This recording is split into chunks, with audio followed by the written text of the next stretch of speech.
Welcome students.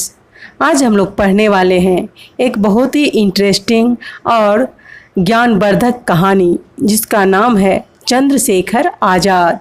जैसा कि आप लोगों को नाम सुनकर ही कुछ दिमाग में आ रहा होगा, क्योंकि चंद्रशेखर आज़ाद हमारे देश के सुपर हीरो हैं, यानी स्वतंत्रता सेनानियों में से एक, जिन्होंने देश की आज़ादी के लिए अपना सर्वस्व न्यौछावर कर दिया।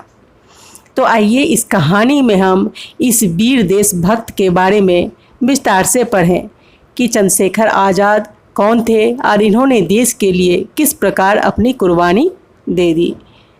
सब्सक्राइब कीजिए हमारे चैनल सुपर स्टडी क्लासेस को और बेल आइकन को दबाइए ढेर सारे एजुकेशनल वीडियोस देखने के लिए। मजिस्ट्रेट, तुम्हारा नाम? बालक: आज़ाद। मजिस्ट्रेट, तुम्हारे पिता का नाम? बालक: स्वतंत्र। मजिस्ट्रेट, तुम्हारा निवास स्थान? बालक: जेल खाना। बालक के उत्तर से क्रोध में आकर मजिस्ट्रेट ने उसे 15 कोड़े मारने का आदेश दिया।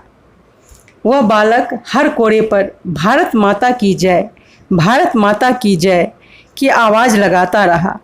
ऐसा वीर और दृढ़ संकल्प वाला बालक कोई और नहीं, चंद्रशेखर आज़ाद था। दृढ़ संकल्प मतलब जानते हैं आप, पक्का संकल्प वाला, यानी पक्के इरादे वाला, जिसने भारतीय स्वतंत्रता की बलि वेदी पर अपने प्राणों का बलिदान दे दिया। बलिदान देना मतलब अपने प्राण को भी समर्पित कर दिया देश के लिए।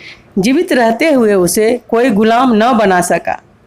चंद्रशेखर आज़ाद का जन्म 23 जुलाई 1906 ईस्वी को मध्य प्रदेश के भावर ग्राम में हुआ था। उनके पिता का नाम सीताराम और माता का नाम जगरानी था। इनके पिता अली राजपुर राज्य में नौकरी करते थे। एक बार चंद्रशेखर ने अली राजपुर के राजा के बाग का एक फल पिताजी से बिना पूछे तोड़ लिया। तब पिताजी अत्यंत क्रुद्ध हुए, यानी बहुत गुस्सा हो गए। उन्होंने कहा, जाकर माली से माफ़ी मांगो, परंतु वे ऐसा करने के लिए तैयार नहीं हुए।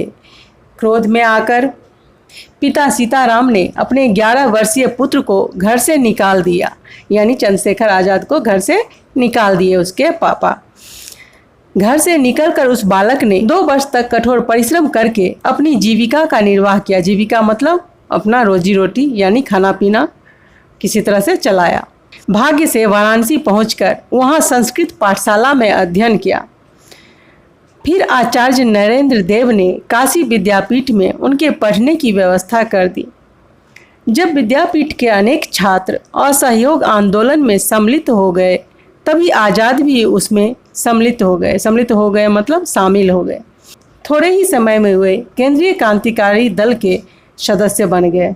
गोली चलाने और निशाना लगाने में इनको महान कौशल प्राप्त थी। कौशल मतलब निपुणता, दक्षता, यानी जिसको एक्सपर्ट कहते हैं हम लोग। काकोरी कांड में आज़ाद के सहयोगियों को फांसी की सज़ा दे दी गई। इससे आज़ाद बहुत दुखी हुए, परंतु वे विचलित नहीं हुए। विचलित मतलब घबराए नहीं। विधानसभा में सरदार भगत सिंह बटुकेश्वर दत्त ने इनकी आज्ञा से बम विस्फोट किया, यानी अपने दोस्त के मृत्यु का बदला लेने के लिए इन्होंने विधानसभा में बम फेंक दिया। सन 1931 के फरवरी की 27 तारीख को प्रातःकाल 9 बजे का समय था। आज़ाद प्रयाग के अल्फ्रेड पार्क में एक पेड़ के नीचे बैठे थे। तभी पुलिस उन्हें आकर चारों ओर से घेर लेती है। आज़ाद खुद पिस्तौल लेकर पुलिस से मुकाबला करने लगे। विपक्ष की तरफ से गोलियों की बौछार हो रही थी। विपक्ष मतलब पुलिस की तरफ से। इधर आज़ाद अकेले थे, लेकिन आज़ाद का मन आकुल नहीं था, यानी आज़ाद फिर भी घबराए हुए नहीं थे। वो फिर भी हिम्मत से डटकर पुलिस का मुकाबला कर रहे थे। आज़ाद ने अपनी पिस्तौल से कई सिपाहियों को घायल कर दिया। जब पिस्तौल में केवल एक गोली शेष बच गई थी, तब उन्होंने वह आखिरी गोली स्वयं को मार ली और इस प्रकार चंद्रशेखर आजीवन स्वतंत्र ही रहे। कहने का मतलब यहाँ यह है कि उन्होंने खुद को गोली मार ली, लेकिन वो पुलिस के हत्थे नहीं चढ़े, पुलिस के अंदर में नहीं आए। वो आज़ाद जैसा नाम था उनका, वो आज़ाद ही रहे, यानी खुद ही अपनी जीवन लीला समाप्त कर दी, लेकिन पुलिस के कैद में नहीं आए। यद्यपि आज चंद्रशेखर आज़ाद हमारे बीच नहीं है, परंतु वे अपने यश रूपी शरीर से आज भी जीवित हैं। यश रूपी शरीर मतलब उनका जो यश है, कीर्तिमान है, उन्होंने जो देश के लिए त्याग किया, देशभक्ति के पीछे अपने जान न्यौछावर कर दिए, वो सारे यश आज भी हम लोगों के दिलों में जिंदा है। यानी चंद्रशेखर आज़ाद हमारी यादों में, उनकी महान कृतियाँ हमारे दिलो दिमाग में आज भी जिंदा हैं।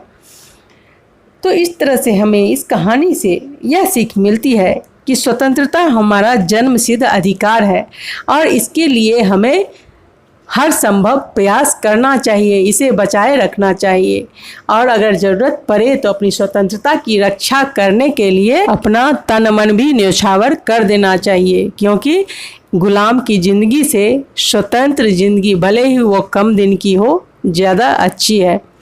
तो आपने देखा इस कहानी में कि किस तरह से वीर चंद्रशेखर आज़ाद ने अपने देश की स्वतंत्रता के लिए, अपने दोस्तों की मृत्यु का बदला लेने के लिए, अपने देश को आज़ाद करने के लिए अपने प्राणों की आहुति दे दी और इतिहास के पन्नों में सदा के लिए अमर हो गए। आज भी हम लोग हर साल उनकी पुण्यतिथि पर उन्हें श्रद्धांजलि अर्पित करते हैं, देश के लिए उनके त्याग को याद करते हैं कि ऐसा वीर बार बार इस भारत भूमि पे उत्पन्न हो।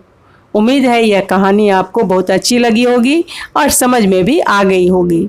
तो अब आप स्क्रीन पे दिखाए जा रहे क्वेश्चंस को अपने कमेंट के द्वारा उत्तर देकर हमें बताइए और अगर आपको यह वीडियो अच्छी लगी है तो इसे लाइक कर दें, अपने दोस्तों के साथ इसे शेयर करें और अगर आपने अभी तक इस चैनल को सब्सक्राइब नहीं किया है तो इसे सब्सक्राइब कर लें।